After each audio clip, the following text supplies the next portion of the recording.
L'économie à l'ordre du jour sur Ambaro en ce mercredi sur Alliance 92 et l'on reçoit ici l'enseignant formateur Patrick Rangiemsat qui est aussi membre du Cercle de réflexion des économistes de Madagascar. Bonjour. Bonjour. Si l'on parle de l'économie à Madagascar, constat unanime, si on parle au niveau des simples citoyens, on est essoufflé. Vous êtes d'accord? Apparemment, tous les gens se plaignent de leur vie quotidienne. Surtout, ils se plaignent de la diminution du niveau de vie chaque jour.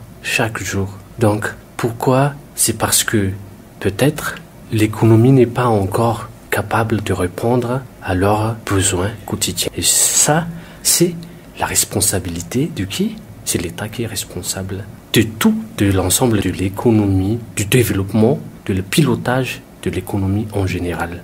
Mais ça n'exclut pas le secteur privé. En principe, c'est le secteur privé qui est le moteur, qui crée, qui travaille, qui utilise des ressources, qui transforme les ressources pour donner des richesses. Mais est-ce qu'on donne les moyens au secteur privé justement de s'épanouir et aider ses patriotes? Oui, c'est ça le problème actuel. Parce que nous constatons que, par exemple, dans la mise en place de l'industrialisation à Madagascar, les membres de l'Alliance pour l'industrialisation, dont les CREM est membre, l'économie, pour pouvoir sortir de ce marasme de la pauvreté, il faut s'industrialiser.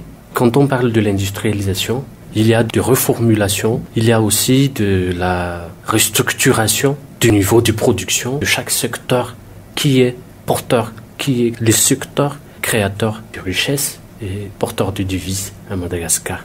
En général, quand on parle de moyens pour le secteur privé, il incombe à l'État et le secteur privé de trouver une entente, mais l'important c'est que il faut donner des moyens, il faut donner des avantages dans son ensemble, des moyens, par exemple les dispositions fiscales, dispositions financières. On peut parler, par exemple, de l'accès au crédit. Est-ce que ça bénéficie toutes les catégories des entreprises à Madagascar?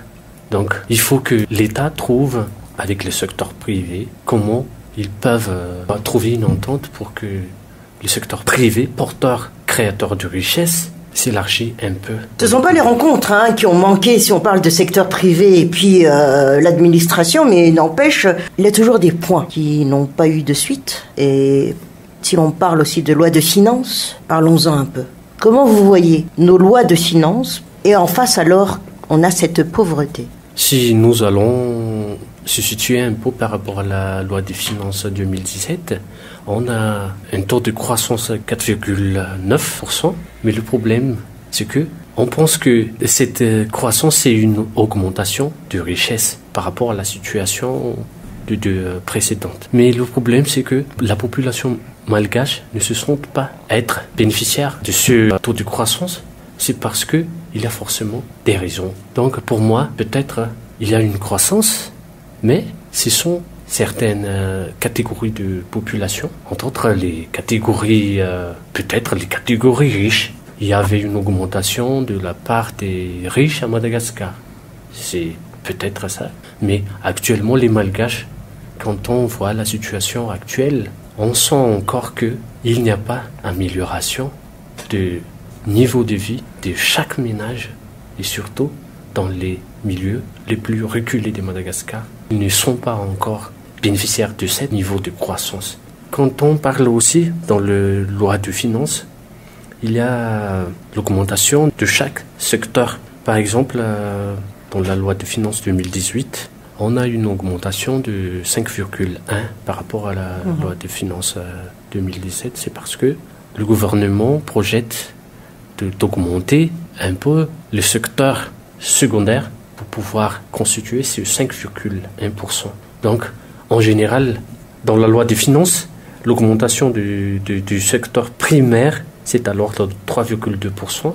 Le secteur secondaire, c'est 6% et le tertiaire, c'est 5,9%. Mais l'important, c'est que dans l'augmentation pour chaque secteur, est-ce que cela profite vraiment la population dans son ensemble? Je vais encore vous poser une autre question là-dessus. Est-ce que nos lois de finances sont-elles réalistes par rapport aux besoins, par rapport aux objectifs du pays. Apparemment, je pense la raison, les facteurs qui sont pris en compte pour élaborer une loi des finances, ce sont des indicateurs macroéconomiques. Et dans les indicateurs macroéconomiques, il faut intégrer le contexte international. Pour moi, l'atteinte de ces objectifs est fortement dépendante de la réalité du contexte économique international. Donc, ça dépend de la prévision et cette prévision doit être en cohérence avec la situation, contexte économique international. Par exemple, si nous allons prendre le cas de l'augmentation du prix du pétrole qui est actuellement à un niveau très élevé, le baril qui est autour de 65, 67 dollars, si cela est déjà pris en compte dans la prévision, donc ça répond à la prévision. Mais actuellement, Madagascar est une île. Nous avions eu les derniers cyclones. Et du coup, actuellement, le prix du baril se trouve augmenté au niveau international. Donc, je suis un peu réticent par rapport à la prévision. Mais il faut que l'ajustement du contexte national doivent être bien en cohérence avec le contexte international pour qu'on puisse avoir une prévision très proche par rapport à la réalité. Par rapport à la loi des finances, il faut aussi mettre l'objectif de réduire la pauvreté dans son ensemble. Donc c'est par rapport au niveau de croissance de la population, de la richesse. Quand on prend par exemple le niveau de croissance, la courbe de croissance se trouve toujours augmentée, mais le problème c'est que cela n'a pas vraiment un impact positif pour les catégories. Donc c'est-à-dire qu'on a oublié de consulter certains paramètres ou d'avoir une vision par rapport à quelque chose pour pouvoir implanter des chiffres et fonctionner l'année. Ou est-ce qu'il y a d'autres paramètres aussi qui n'ont pas été considérés? Apparemment, tous les paramètres sont là.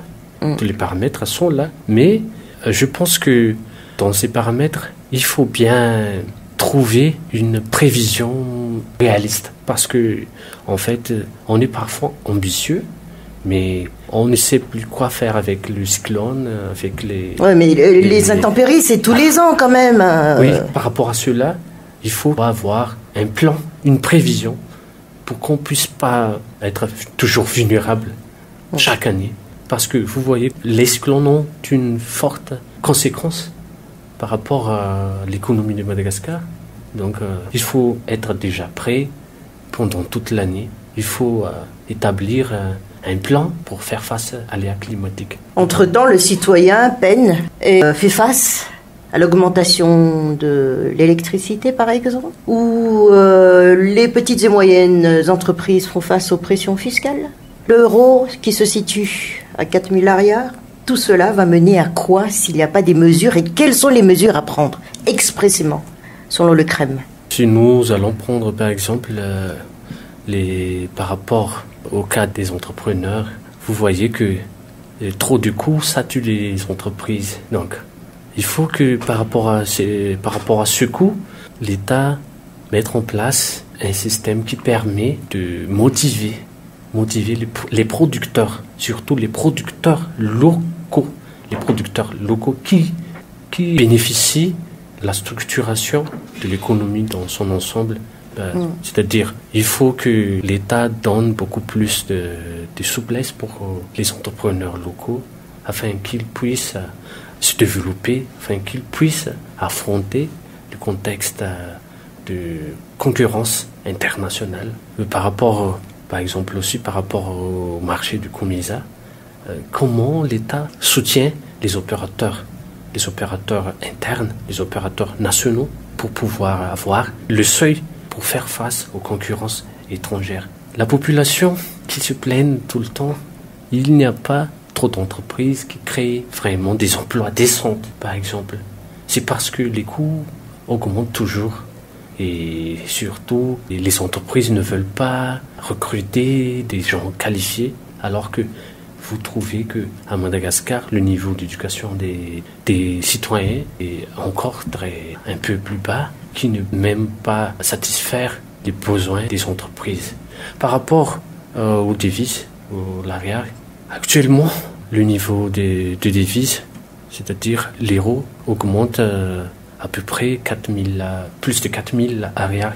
C'est parce que Madagascar importe trop des produits étrangers. Quand on importe quelque chose, il faut de devises. Et donc, si nous procurons beaucoup de devises, alors la monnaie nationale se déprécie par rapport au marché de devises. Donc, cela crée donc une diminution de niveau de pouvoir d'achat de la population. Ouais. Je parle de la population parce que nous achetons les denrées alimentaires, nous achetons les vêtements par exemple, certaines matières premières en devises, alors que ici à Madagascar, nous utilisons l'arrière, donc l'arrière se déprécie par rapport à l'euro, donc ça va créer une diminution du pouvoir d'achat. Ça va créer de la pauvreté pour la population. En contrepartie, comment il faut réagir alors ? Donc, par rapport à cela, on peut imaginer donc deux solutions. Soit on limite les importations de certains produits. Voilà, exactement. Certains produits, mais on ne peut pas limiter toutes les importations. Et soit on met en place une solution, je veux dire une politique interne qui permet aux producteurs, aux entreprises nationaux d'avoir des avantages, par exemple la taille, des avantages aussi fiscaux, des avantages aussi en termes de traitement pour pouvoir réduire les coûts. Et dans ce cas, ils peuvent créer des emplois, ils peuvent augmenter des productions et ça crée des emplois toujours. Et donc, une diminution du coût permet aux producteurs nationaux de se concurrencer avec les produits extérieurs. Dites-moi, juste au passage, c'est quoi notre faiblesse qu'on fait au passage ? En fait, notre faiblesse, c'est qu'on n'arrive pas à répondre aux besoins de quantité, surtout ? Non. Primo, c'est en termes de qualité et après, quantité.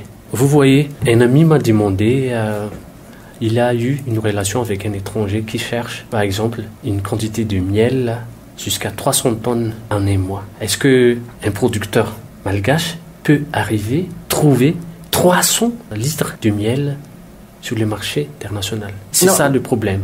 Pour pouvoir faire ça, il faut une stratégie entre les producteurs, mais ça avec le soutien de l'administration. De l'État, oui, voilà. Donc c'est pour l'amélioration. Par rapport à cela, il faut trouver une facilitation pour les producteurs surtout, pour qu'on puisse pouvoir se concurrencer avec les produits étrangers. Par rapport à la qualité, nous n'arrivons pas encore à satisfaire les normes internationales. Par exemple, au niveau de la labellisation actuellement, on parle de label. Certains producteurs, on trouve des difficultés pour remplir les normes, vu des conditions peut-être climatiques, des conditions de variété de semences, d'hygiène du produit. Oui, d'hygiène du produit. En général, c'est les conditions de production. Certains paysans, peut-être aussi, ne veulent pas changer radicalement le mode de production. Et ça peut aussi impacter. Le dernier point, c'était la JIRAMA. Ça a été déjà quand même prévu depuis beaucoup de semaines à l'avance qu'il y aura une augmentation par rapport à une certaine réalité de prix. Tout compte fait, l'augmentation est là et on râle. Pour moi, le problème actuel, c'est que la JIRAMA pense à augmenter le prix de consommation pour chaque ménage. Pour moi, personnellement, je pense qu'il faut d'abord faire un assainissement dans le système d'électricité actuel. Parce que vous voyez combien sont les bâtiments, je ne sais pas qui sont les propriétaires, les bâtiments, loués par l'administration par exemple ? Non seulement les administrations, mais certaines catégories de personnes, hautes fonctionnaires qui habitent dans un bâtiment propre à lui, mais qui ne paient pas même des impôts. Si l'on considère un assainissement au niveau par rapport à cette consommation qui alourdit les coûts de la JIRAMA, est-ce qu'il est nécessaire de passer à l'augmentation de l'ordre de 8% pour les ménages ? Moi, je pense que la première chose qu'il faut faire, il faut d'abord aller sur... Alors, selon Patrick Randjemsat, les 8%, on peut les trouver à travers un assainissement, du moins. Ça peut alléger, du moins. Alléger, du moins. Oui, Mais vous voyez actuellement que face à l'augmentation du prix actuel, ça n'empêche pas que la Jirama augmente le prix, mais il faut d'abord être efficace en termes de l'utilisation de l'énergie. Parce que il y a autant. Vous voyez de l'eau qui coule dans toutes les rues, qui sont des coûts pour Jirama.